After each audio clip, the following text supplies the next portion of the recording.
Hey guys, what's up? I am the Film Watcher. So, Alfred Molina's Dr. Octopus from 2004's Spider-Man 2 is generally seen as one of the best Spider-Man villains ever put to film, if not the best. And to all the naysayers who say that he's more comic accurate, he's more like the Lizard than Dr. Octopus from the comics. Like his goals don't really represent what Doc Ock wants in the comics, but he's still a pretty cool villain as far as I'm concerned. But I've always been kind of confused about him. Like he doesn't really seem like a villain. And yeah, I know people are gonna tell me, well, oh yeah, that's why he's so good because he's trying to do good things like Thanos was. Well, and I think that's good. Like he's trying to help humanity, but he doesn't care who has to die for it to get resolved. But so at the beginning of relative to the beginning of Spider-Man 2, we're introduced to him and we see him conduct a failed fusion experiment in his apartment, and it goes horribly wrong and kills his wife. And then he's seen in the hospital since he was knocked out by the inhibitor chip in his neck getting fried. And when he escapes the hospital that he's in, when the surgeons try to remove the arms that are now fused to his spine, um, the arms take control of his body and kill everyone, and he escapes. And then there's a scene with him at the, I'm gonna call it a lake house, at the lake house where he enacts his evil plan at the end of the movie when he's about to activate the fusion device. And he has and one of his lines is steal money. No, no, no, no, no. I'm not a criminal. Well, something along those lines. But he was talking about money and like how he's not going to steal it. But then he says, "Well, the real crime would be not to finish what we started." And this is confusing to me because I know like the arms are able to take control of his mind. Like it was established early on that the inhibitor chip was the only thing keeping the arms from controlling him, and it was destroyed during the apartment scene. But it feels like he's actually saying those words. Like the real crime would be not to finish what we started, because from what we've been presented so far, he's not like so obsessed with his work that he'll sacrifice everyone to do it. Like he's been presented as a kind-mannered person who genuinely wants to help humanity. Like and this is especially clear later on when he actually tries to kill people and on the train. Like he grabs in the train scene that everyone loves so much, myself included. He grabs a whole bunch of people and throws them at Spider-Man to save him, and it feels like he's actively trying to kill these people. Like the movie never makes it clear whether it's the arms controlling him or not. Like some of the things he says still feel like something he would say. Like, and yes, there are certain points in the movie where we know the arms are controlling him, like when he tries to strangle Peter to death at the end with one of his arms, like he said, like uh like he suddenly grows like more pissed off, and like he says, "I won't," and then he grabs him by the fucking neck.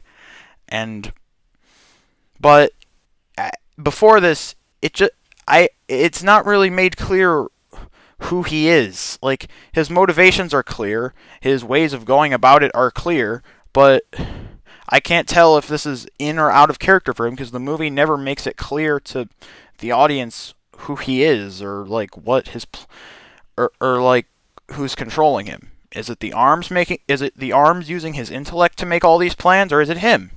Because we don't know if the arms can like access his memories and his intellect. We only know that they can talk to him. So, what's the deal? Is he like evil, or is he the Otto we knew in the beginning? Like at least the PS4 game's Doc Ock was actually like clear on it. Like was actually like clear on who he was. Like he was suffering from legit brain damage, and it was clouding his worldview. And the neural interface with the arms exacerbated it. Like it basically made him more of who he was becoming. Like he started out as a kind, mild-mannered scientist who had some who had somewhat who had somewhat negative feelings for Norman, and I know like they had like a whole backstory and stuff, but and then he slowly becomes this evil monster person, and then the neural interface just makes him go fucking insane. With this Doc Ock, it doesn't really feel like much is making him go insane. Like like it doesn't have that same like development. Like it's either it's auto in control or the arms are in control, and there's no like clear switch between it. And I still like this villain. I still like Alfred Molina's Doc Ock a lot. And I'm super grateful that this exact version is coming back with a CGI do-up in December. But it just and I'm super glad that he's probably gonna have a heel turn too, or not, because his arms were glowing red in the trailer. But anyway, it just doesn't feel like his sense of self is all that clear. Like, I guess you could say his brain damage comes from like the electric shock, but that was to his spine to fuse the arms to it, not to his brain. Like his brain is like the artificial intelligence in the arms job to take over, and it's never made clear. So I like this guy, I like this villain, but I think he is far from the best movie Spider-Man villain. Like I think Mysterio is better than Doc Ock, not just because he's more like comic accurate than him, because he had understandable motives.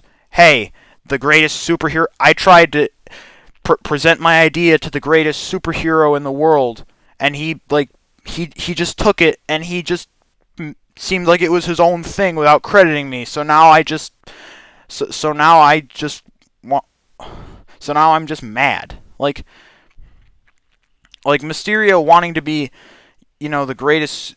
Him wanting to like be a fake hero makes sense. Like because he got screwed over by Iron Man, so he just wants the world to feel how he felt. Like that is a villain origin story. Like this doesn't feel like one. Sorry, I think, well, maybe not make the world feel how he felt, because he genuinely wanted to make people believe he was helping them. I don't know. I'll make a Mysterio video soon, and I'll make a Far From Home review in due time. So I'm basically just saying the thoughts that come to my head, but rest assured, I think Mysterio from Far From Home is a better villain than Dr. Octopus in Spider-Man 2. It's just that like he's more clear with his motives, is what I'm saying. And he's more clear with who he is, like his sense of self.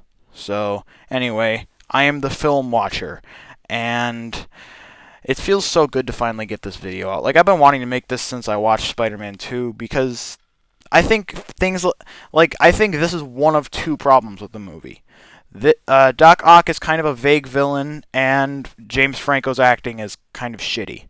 So, actually, I think this might be cause to make Spider-Man 2 to drop it to an 8.5 out of 10. Yeah, that's what I'm going to do. I'm going to give Spider-Man 2, without doing an ultimate review, an 8.5 out of 10. It's great, it's fantastic, but this is one of the things that just holds it back from being a masterpiece. Like, this would be a 9.5 if it was just like if Doc Ock was an actual defined villain.